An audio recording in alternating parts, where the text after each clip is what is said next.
This is a LabVIEW Beginner lesson where we make a heart rate monitor. This is lesson 4 where we add modularity and functionality. In lesson 4-3 we'll be adding a hardware simulator. We want to add this simulator so we can run the application without the MyDAC or whatever connected, because a lot of the time we're not interested in the hardware, we're interested in the logic of the application. And maybe we've gotten the hardware sorted out, it works fine.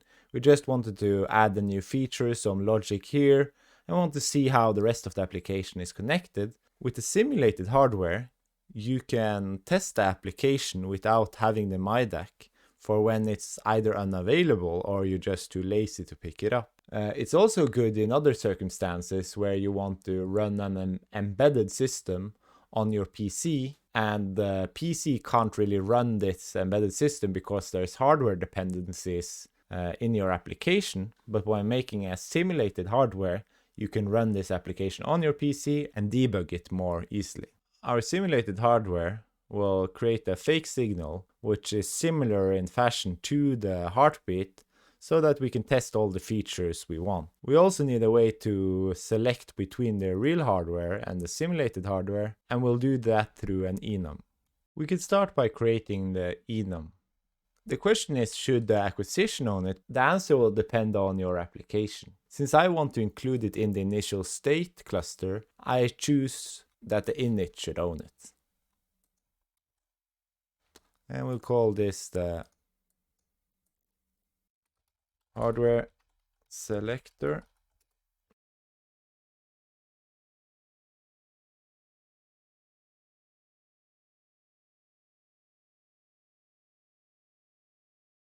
And in items, we can add MyDAC,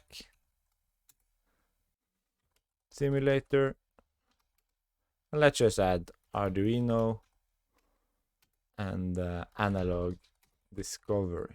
These are things I've tested with this heartbeat monitor, and they all work. So in a later video, I might add them, and so I add them, might as well add them now.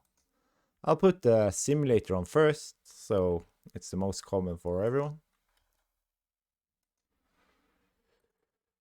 And then we'll add this to the initial state here.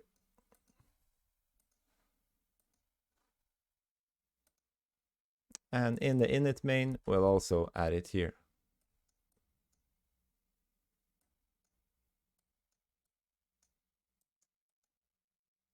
And now the simulator is started. We'll just do that because we want to test the simulator first. But before we can test the simulator, we need to make it. So we'll go into the main. In here we see 3 defining characteristics of the MyDAC. It's the init, it's the read, and the close. So we need a way to replace this with our simulated hardware. If you know object-oriented programming, then I would just make a hardware class, and that would be what would go in here. And it would programmatically select if it's MyDAC or simulation or Arduino, etc. But since we are staying away from object-oriented programming, we'll have to use cases. In the end, it will work the same. It's just with classes, it's more clear and it's kind of easier to maintain. But the functionality in the end will be the same. To change it, we'll have to add a case around every place where the specific MyDAC software is implemented. And we need to hook that case up to our initial value selector.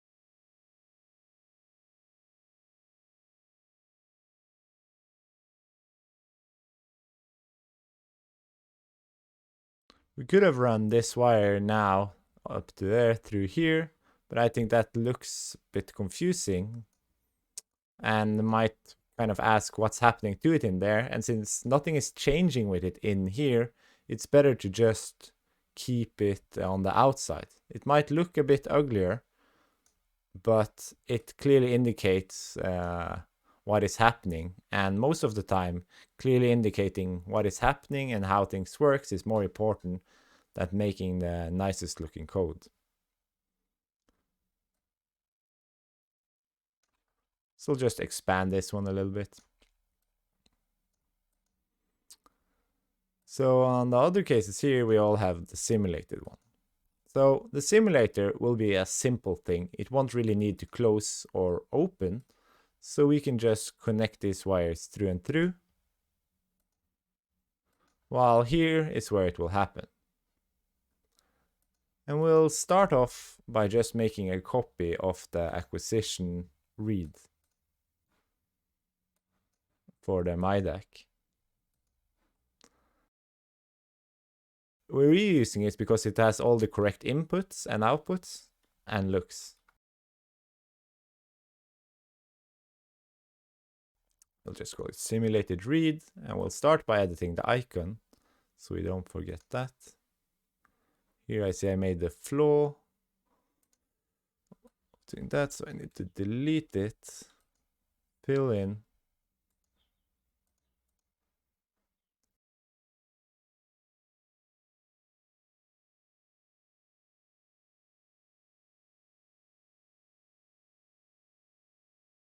And we have to remove the specific parts here.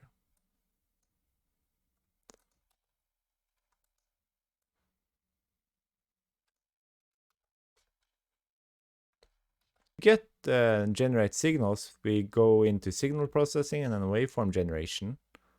And with this function, you can create any of these with a selector, but we don't need that functionality. So I'll just grab the sawtooth one. That is what's most similar to our heartbeat. You connect up the error wire. On the MyDAC, we were sampling at 1,000 samples with the 1,000 sample rate. And we're doing the same here, so we'll just move that along. This means it will give out a signal every second. To make sure that this happens only every second, we can add a flat sequence structure, add a frame before, and then add the wait until next multiple. And we'll add the 1,000 as the input. This means that if a second has passed before it comes here, it just goes straight through. But if less than a second has passed, it will wait until a second has passed before going in here. And this way we ensure that this loop or this VI is only called every second. We need the amplitude, and after what I remember, it's about 0.1 volts, so we can continue there. And then for the frequency, which is the same as the heart rate, we could just make it easy and put 1 here, which would be 60 beats per minute. But then it would ruin our filtering or our averaging testing, and we want to test as much as possible. So what we'll do instead is to add some sort of randomness to this. And we can do this by adding this random name generator. But we want it to happen within a certain level, so we have to think where a heartbeat can be. I think 60 is a nice low one. Not a lot of people have much lower than that, so we can have 1 as our low point, and then let's say 180 to make it simple as our high point. So how we would do this is just by adding this number, so we'll always have 1, and then multiplying this with 2, because the random number generator always comes up with a number between 0 and 1.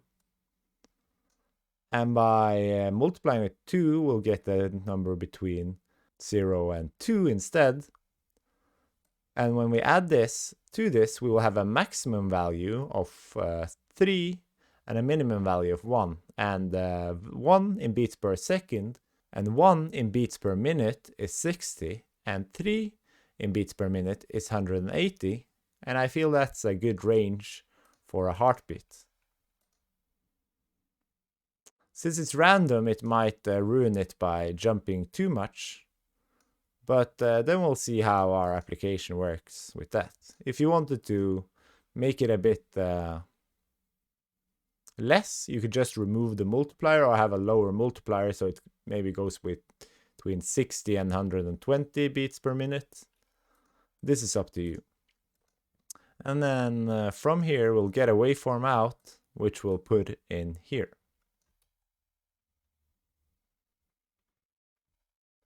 And we can add a comment so it's clear what the multiplication is doing.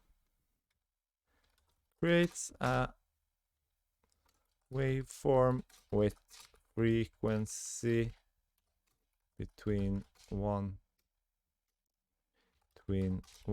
and 3, 60 beats per minute to 180 beats per minute. And now we can add this, just drag it in there and put it into this one. So you see we don't use the inputs, or we don't use what was inputted, but later on we can add something here which could affect it. And then it's just nice to use the same data cluster. Even though we don't need these for other things, it doesn't hurt, and there's nothing that stops us from running it with this. It just makes it easier than to having to make a new one every time. So that's it. Now when we start it, we should get a nice simulated waveform. And that's what we get. You see our, we get a second at a time, and you see our little filter is struggling a bit because the frequency is jumping quite a bit, but it's still working. It's not a perfect simulator, but it's a simulator. And it's good enough to see how the filtering works. It's good enough to see that the data flows up and down.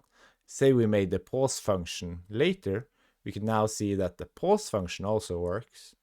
And we're no longer dependent on the actual hardware to test the rest of our application. And that's it for this lesson. We made a simulated hardware. And in the next lesson, we'll compartmentalize the process module in such a way that we can easily add more functionality to it later.